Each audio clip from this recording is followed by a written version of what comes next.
That evening, as the Harmattan winds blew dusty air through the cracks of their little room, Uzo sat beside his sleeping mother and dialed the first number for Uncle Silas. His heart pounded with each ring. It rang and rang, but no answer.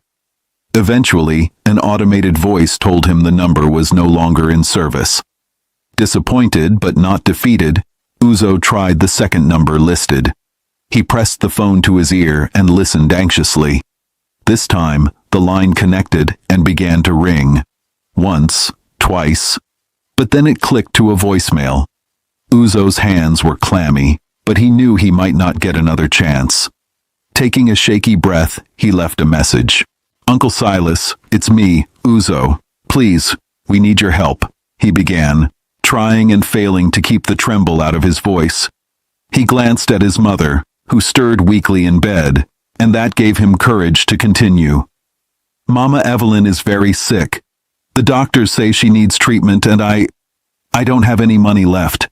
Please, if you get this, call me back." His voice cracked as he added, "You're the only family we can turn to. I'm really scared, Uncle Silas. Mum is getting worse. Please help us. My number is 0803. He recited his phone number slowly, hoping his uncle would remember him and call back immediately. By the time he hung up, Uzo realized he was crying. He quickly wiped his tears, not wanting his mother to wake up and see him in despair. He could only wait now, praying that the message reached Silas somehow and that his uncle would respond soon. Unbeknownst to Uzo, however, the phone number he had just called, the one he thought belonged to his Uncle Silas, was no longer Silas's at all. In a twist of fate that he could never have anticipated, the number had been reassigned over the years, and it now belonged to someone else entirely. Someone whose life was very different from their own, yet about to become inextricably linked with theirs. Miles away, in a luxurious high-rise office overlooking Victoria Island, Raymond Adewale was finishing up a long day of meetings. It had been over 17 years since he left Lagos as a heartbroken young man, and now he had returned as one of the city's most respected businessmen. At 36, Raymond was a successful CEO of a large tech company, a role he had taken on after his father stepped down. To the outside world, he seemed to have everything: wealth, influence, and a name that commanded respect. But behind the confident executive facade, Raymond often felt an emptiness that success couldn't fill. He had poured himself into work over the years, perhaps to distract from the lingering ache of the past. He never married, though he had come close once.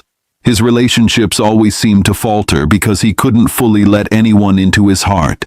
A heart that still held the ghost of a girl he once loved, named Evelyn. On this particular evening, Raymond sat back in his leather chair after the last meeting, loosening his tie and gazing out at the Lagos skyline. The city had grown taller, busier, yet his mind drifted to memories of simpler times, walking hand in hand with a sweet, bright-eyed girl through the noisy markets and by the peaceful lagoon. He wondered, as he often did, where Evelyn was now. Did she ever think of him? Was she happy? Raymond's expression grew sorrowful as he recalled how abruptly they were torn apart. He had tried to find her when he returned from London years ago, defying his parents for the first time. But by then, Evelyn's family home was empty. Neighbors said they had moved away, no one knew where. It was as if she had vanished. Raymond feared that she might have moved on, and perhaps even married someone else. The not knowing haunted him, but he carried that burden alone. As he stood to pack his briefcase, Raymond's personal cell phone buzzed on the desk. It was an unknown number, and he had a habit of screening unfamiliar calls. Likely a stray marketing call, he thought, letting it ring. When it switched to voicemail, he ignored the notification at first. But a nagging feeling made him pause.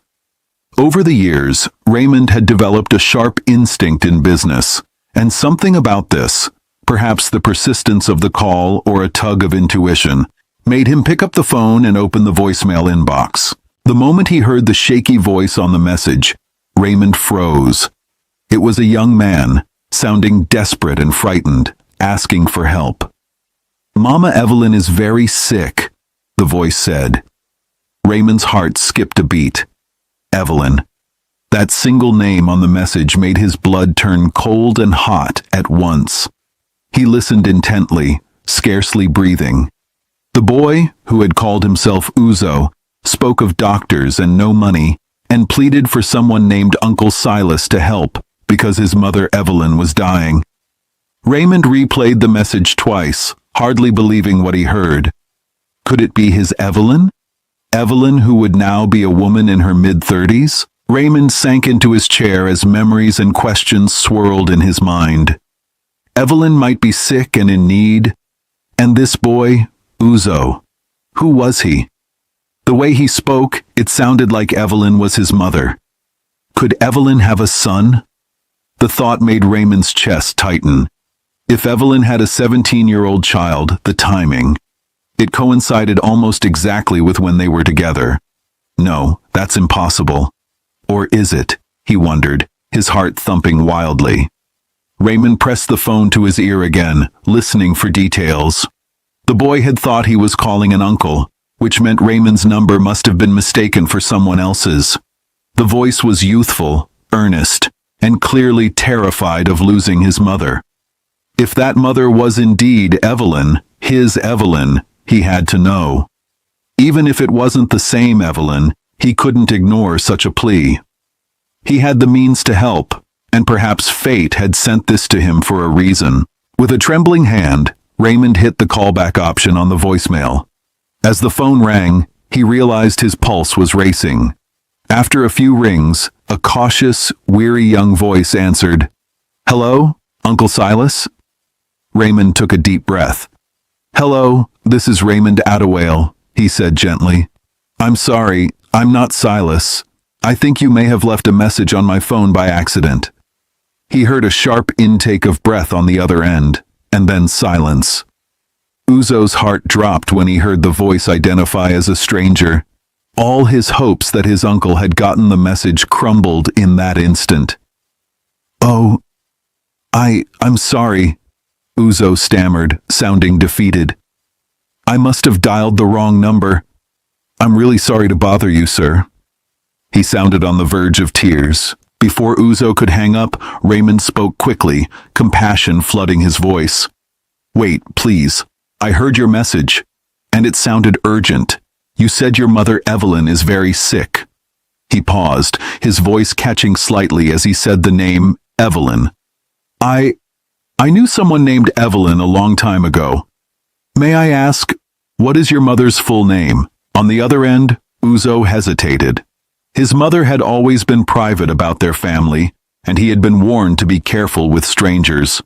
But there was something in this man's tone, concern, kindness, and a strange familiarity when he said, "Evelyn."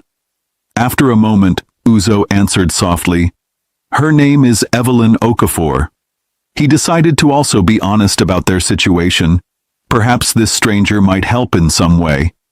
"She's really sick, sir. The doctor said she needs treatment we can't afford. I was trying to reach her brother, my Uncle Silas, for help, but I guess I had the wrong number." Ashamed, he added in a whisper, "I'm sorry, I won't bother you." Raymond's head was spinning. Evelyn Okafor. It was her. It had to be his Evelyn. The surname was the same he remembered, and now everything fell into place like pieces of a puzzle.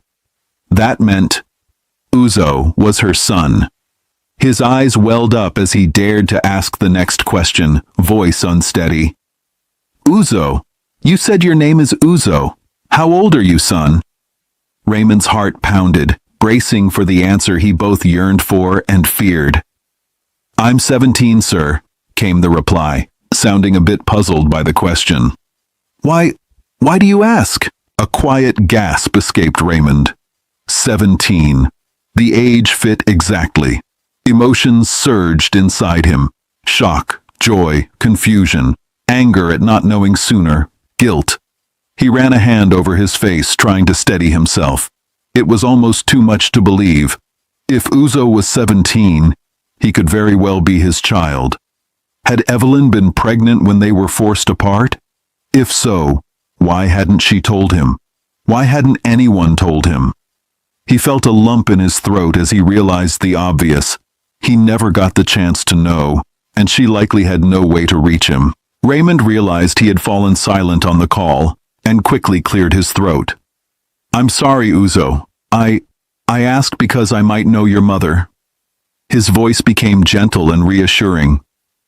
"Listen, you didn't bother me at all. In fact, I want to help. Please tell me where you are. Is your mother at home? Can I come meet you both?" The words tumbled out earnestly. He knew he must sound crazy to the boy, but every part of him needed to see Evelyn now, needed to confirm with his own eyes the truth that he already suspected in his heart. Uzo was taken aback by the stranger's offer. Who was this man? He had expected the mistaken call to be a dead end, but now this Raymond person was offering help, even asking to meet. He felt a spark of hope, but also wariness. We're at our home in Ajagunle," he said slowly, naming the rough neighborhood on the Lagos mainland where they lived. "It's not far from Boundary Market. My mom's here resting. Are you sure you want to come? We really don't have any money, sir, if—" Raymond interjected softly. "Don't worry about that. I'm coming to help, not to ask for anything." His voice firmed up with purpose. "Text me the exact address, Uzo. I will be there as soon as I can." He realized he sounded urgent, which probably confused the boy, so he added, "Your mother was a dear friend to me long ago. I owe her a lot. Please, let me do this." After a brief pause, Uzo agreed quietly and said thank you. The call ended with Uzo promising to send the location by SMS. Raymond exhaled, barely containing the storm of emotions inside him. Could it really be true? That Evelyn had a son, and from the timing likely his son? He didn't want to jump to conclusions until he saw her, but his heart was already convinced. In any case, Evelyn was in trouble and needed immediate help. That was the most pressing concern now. Grabbing his car keys, Raymond rushed out of the office, telling his bewildered assistant to cancel his appointments for the next day. The drive from Victoria Island to Ajagunle at night was not short, but Raymond barely noticed the traffic or the rough roads. His mind was wholly focused on seeing Evelyn. He navigated through the maze of crowded streets, past open sewers and clusters of little shacks and shops still flickering with kerosene lamps. The farther he went, the more memories came flooding back. The sights, sounds, even smells of the Lagos mainland neighborhoods that he hadn't visited in years. This was Evelyn's world, and once long ago it had been his world too, when he dared to love her, heedless of class and wealth.